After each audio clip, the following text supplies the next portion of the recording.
안녕하세요. 우리가 돈에 관해서 내리는 결정들이 항상 이성적이지만은 않다는 거 혹시 알고 계셨나요? 특히 매년 돌아오는 연봉 협상처럼 중요한 순간에는 더더욱 그렇죠. 오늘은 똑같은 돈이라도 이걸 어떻게 제시하느냐에 따라서 우리의 기분, 만족도, 심지어 노력까지 완전히 달라지는 이 신기한 심리, 바로 보너스의 역설에 대해 한번 제대로 파헤쳐 보겠습니다. 자, 그럼 아주 간단한 질문 하나로 시작해 볼게요. 이게 우리의 심리적인 편향을 정말 명확하게 보여주는 상황이거든요. 처음 보시면 뭐 일이 간단한 문제인가 싶을 겁니다. 여러분이 직원이라고 한번 상상해 보세요. 이 둘 중에 어떤 상황이 더 공정하다고 느끼실 것 같으세요? 잠시만 한번 생각해 보시죠.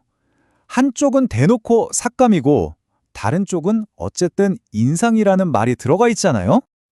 근데요, 정말로 놀랍게도 계산기를 두드려 보면 이 두 가지 시나리오는 경제적으로 완전히 똑같습니다. 두 경우 모두 여러분의 실제 구매력, 그러니까 실제로 물건을 살 수 있는 돈의 가치는 정확히 7%가 줄어들어요. 하지만 우리의 마음은 계산기처럼 움직이지 않죠. 이 슬라이드가 바로 그 증거입니다.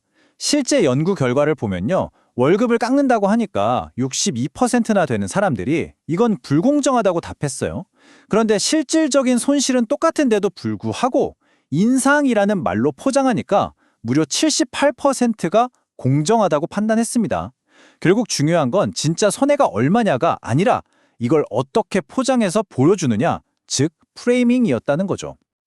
아니, 대체 왜 이렇게 비합리적인 결과가 나오는 걸까요?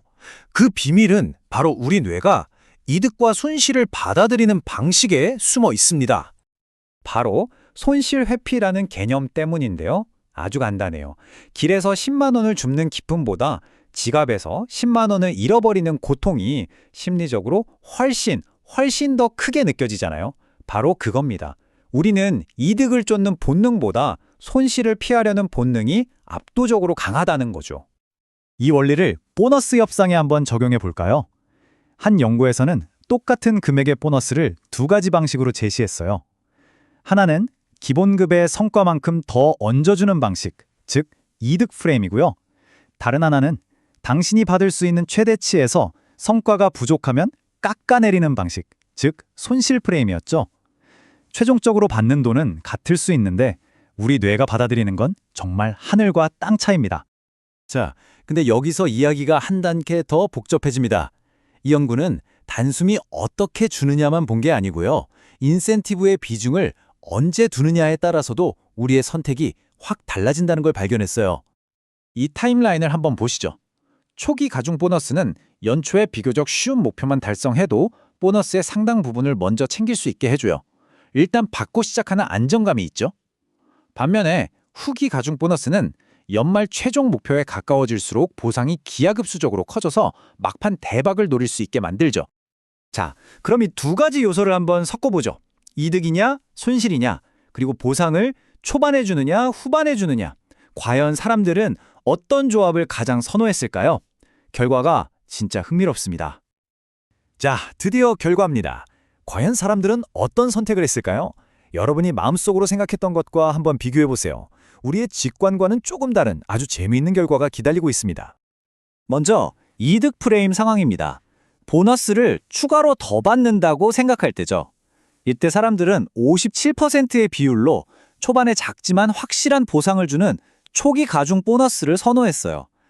나중에 있을지 모를 불확실한 대박보다는 일단 지금 내 손에 쥐는 확실한 이득을 택한 겁니다. 이득 상황에서 우리가 보이는 전형적인 위험 회피 성향이죠. 그런데 말이죠. 이 프레임을 손실, 즉 최대치에서 깎인다는 생각으로 바꾸자마자 사람들이 완전히 다른 사람처럼 행동하기 시작합니다. 선택이 180도 뒤집혔어요. 무려 66%의 사람들이 확실한 손실을 피하기 위해서 나중에 더 큰 보상을 노리는 후기 가중 보너스라는 일종의 도박을 선택했습니다. 그러니까 핵심은 딱 이거예요.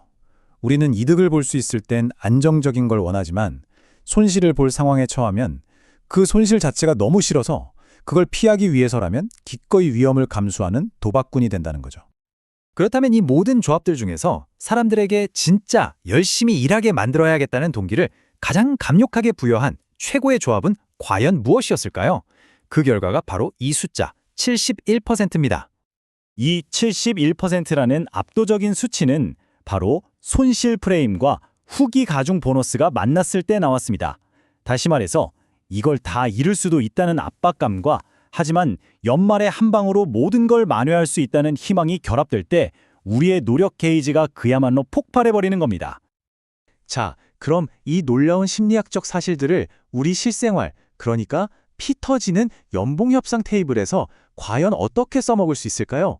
이건 직원과 고용주, 양쪽 모두에게 아주 중요한 이야기입니다. 만약 여러분이 직원이라면 회사가 최대 5만 원까지 받을 수 있지만 이라고 말할 때 지금 내 뇌에서 손실 회피 스위치가 켜졌구나 하고 알아차려야 합니다. 그 프레임이 여러분을 더 위험한 선택으로 끌고 갈 수 있거든요. 반대로 고용주 입장이라면 어떨까요? 직원들의 동기를 최대로 끌어올리고 싶다면 단순히 보너스 액수를 높이는 것보다 손실 프레임과 후기 가중 방식을 조합하는 게 훨씬 더 효율적인 방법일 수 있다는 거죠. 마지막으로 한 가지 더 정말 재미있는 사실이 있어요. 이런 심리적인 효과가 놀랍게도 소위 에이스 직원들, 그러니까 평소에 일을 잘하는 사람들에게서 훨씬 더 강하게 나타났다는 겁니다. 이 사람들은 손실 프레임에서 무려 77%가 위험을 감수하는 후기 가중 보너스를 선택했어요. 왜냐?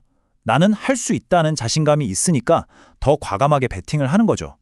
결국 같은 돈이라도 이걸 어떻게 포장해서 주느냐에 따라 우리의 선택과 노력은 극과 극으로 달라집니다.